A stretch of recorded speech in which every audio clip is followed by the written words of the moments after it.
said homegrown. So Homegrown. Underdogs. Built by sewer. What you talking about? yes, sir. With them sewer boys. Courageous. All right, that to say. What do you want people to know about this team?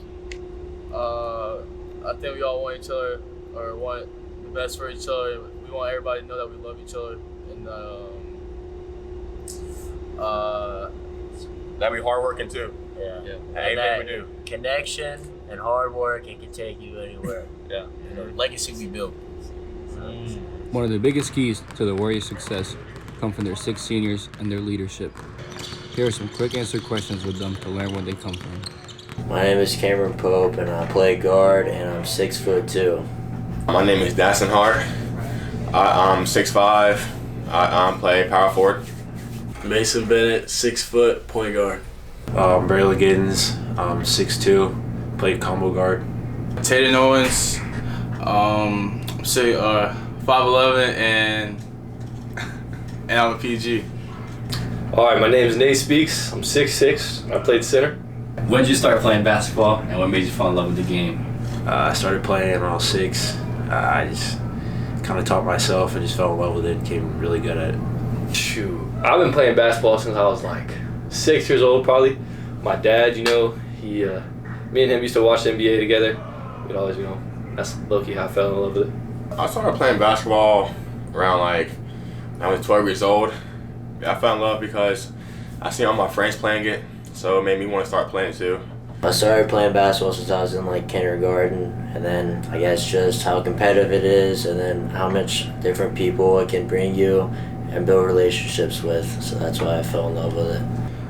I started playing basketball when I was around 4 or 5 years old, and then me just playing with my brother my whole childhood just made me fall in love with the game and wanting to be him. In 4th grade, and what made me fall in love with the game was the process. Who was the most impactful or your favorite coach from your basketball career? For my whole career, I'd definitely say Coach V, just because I don't think I've ever had a coach has been so connected to me, has helped me through such hard times in my life. So I'd probably say Coach V. Yeah.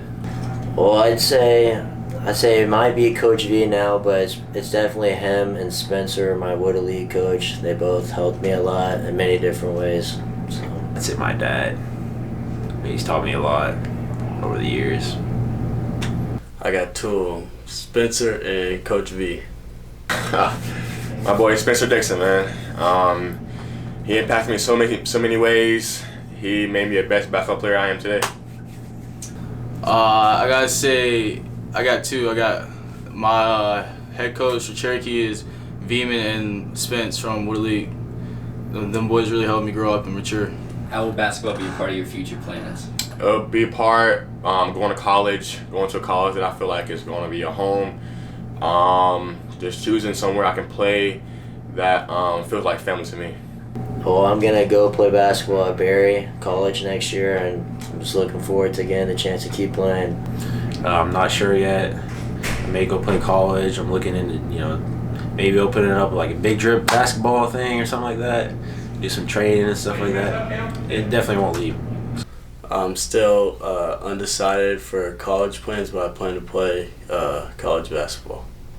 I'm planning to go to college for basketball. Not sure yet, undecided, but hopefully I can get to the pros after college and just continue from there, the journey.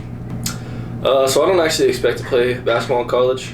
I'm just going to go to college to study business. So unfortunately, basketball will not be in my future plans.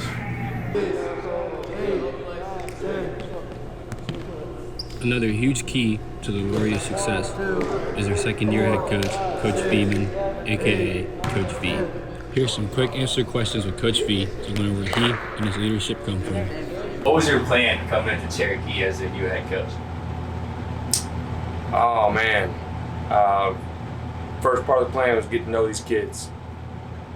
Probably spent more time trying to get to know their personality, try to pull the curtain back on who I was and who my family was, try and get a feel for what they felt like needed to change, what they wanted to be,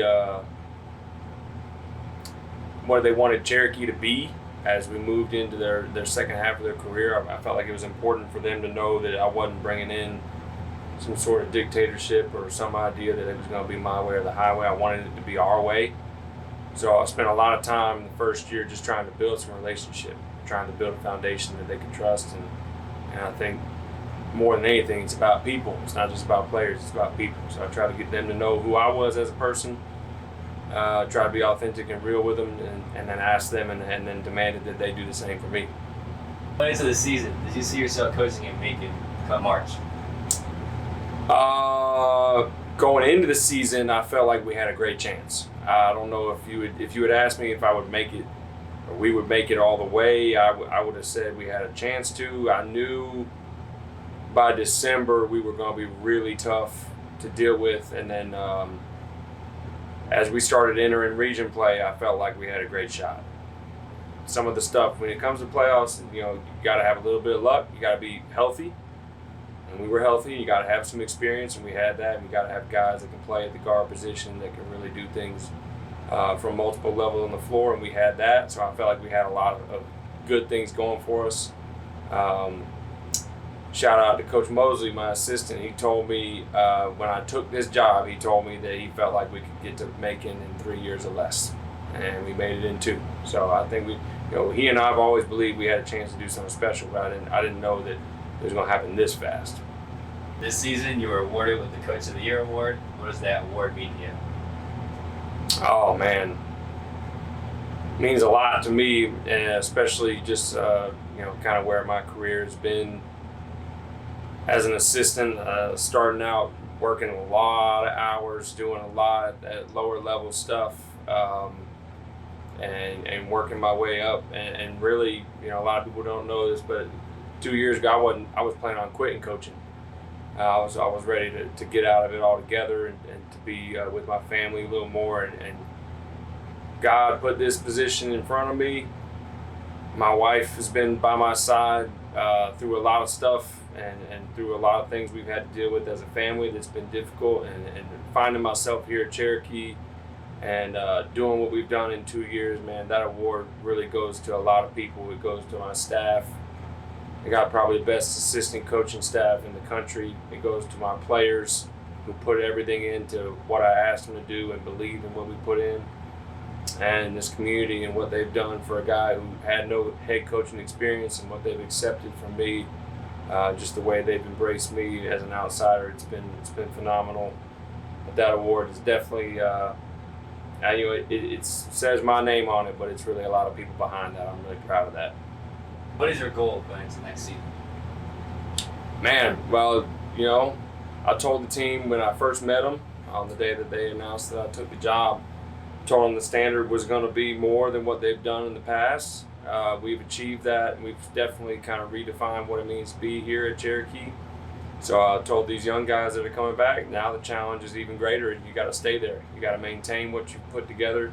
Got to build on the foundation. These seniors left a great legacy. But they're ready to come to the challenge. We've got to maintain our ability to stay together, stay connected. I feel like this group's got enough talent to do things that it's going to be a matter of if they can kind of take the mantle from these older guys and be ready to put the work in. But they're going to have an opportunity to do some great things as well. Coach V's philosophy of our way and not my way was on full display at halftime of the biggest game of the season at the state championship game. We got to make a decision in the second half how you want to guard.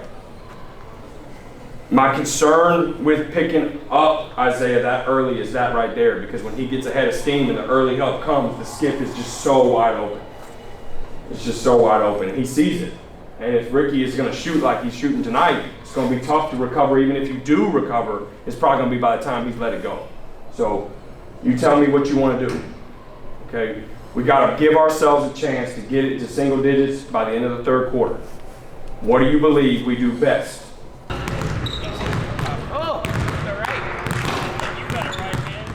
The final and biggest key to the Warriors' success is the bond and the love that the players have for one another. This was seen throughout practice, where there was always a smile on somebody's face and the gym was never quiet. The support that they show one another, second to nobody else in the state.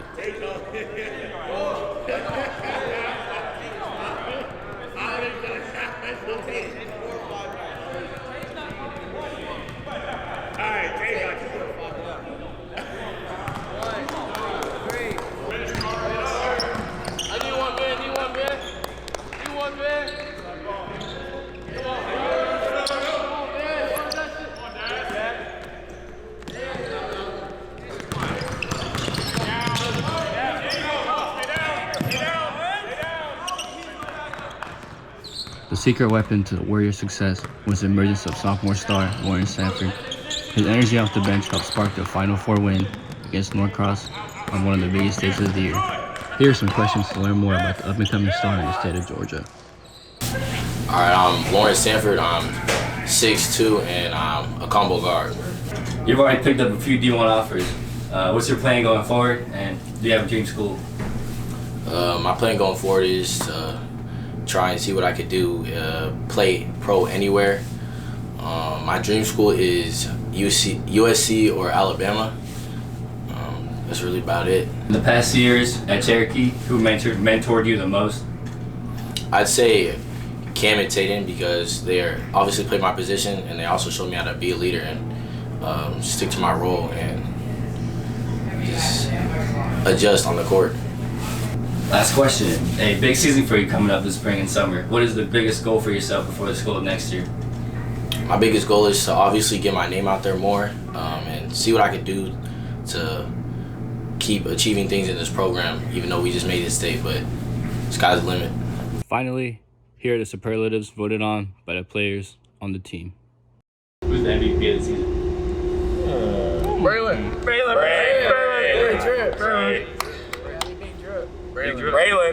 Big drip. Light skin. Boy went crazy this Braylon year. effect. He needs cornrows. Alright. The Terminator. All right, best scorer on the team? Best scorer? Oh. I was a Cam. All right, look at me. Now look at that boy over there. Ben Watson going. That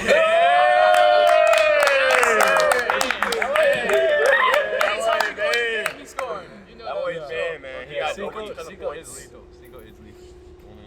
All right, and who's the best defender on the team? Oh, Bray. Bray. For Big sure. drips, Bray. Braylon. Big drip, Bray. Come again? Big drip, Bray. Yeah. What do we call him? The Terminator. Kawhi Leonard. All right, that's it. Hey! Okay, that was tough.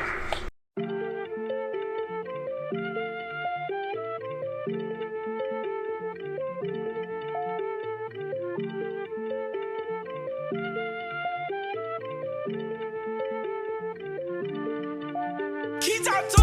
What we it? What we it? What we it? What we it? What we it? What we it? What we it?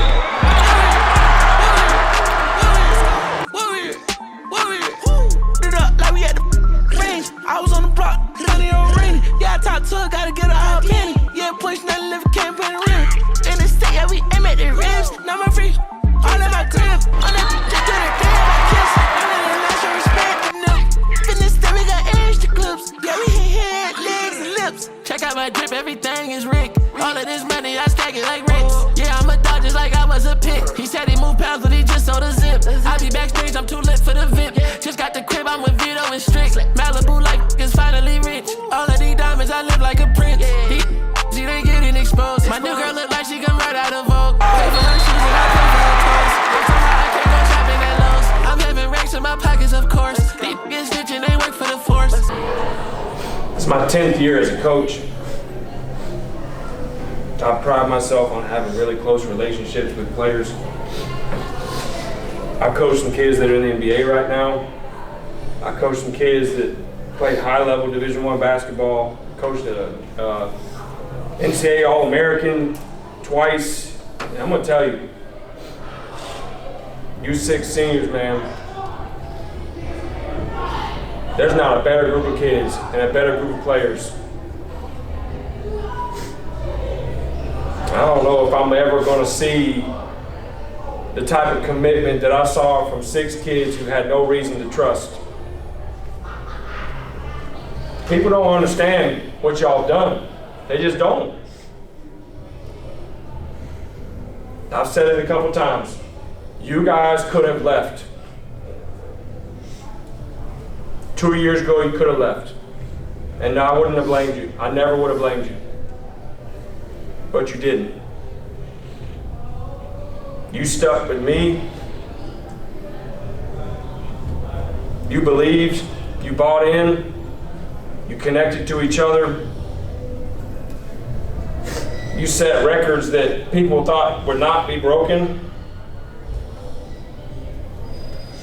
I mean, what else is there to say? Y'all did everything, dude. You did it all. And you did it together. At the highest level in the state of Georgia, you did it. You did it. You're going up against guys that are going to be in the NBA in 2 years. And you battled your ass off. Nobody's played them tougher than us. Okay? To you 6 seniors, man, all I can tell you is I thank you for everything. I'm going to have your back for the rest of your life. I'm going to have your back for the rest of your life. Your back for the rest of your life. Your back for the rest of your life. Your back for the rest of your life. Your back. I mean, y'all are, I've never, ever, ever thought you 6 and my relationship was like this. I never viewed myself like this and you here. I've only ever thought of me coming alongside you. And what y'all have done this year, coming alongside me and coming alongside your teammates and putting this program in a place that it has never been to in 50 years and doing it against some of the best players in the country, you should be absolutely proud of what you have accomplished.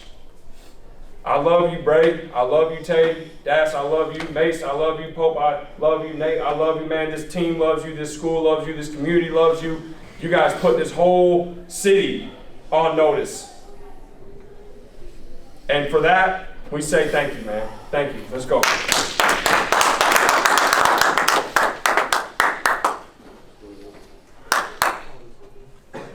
Love on 3. 1, 2, 3. Love.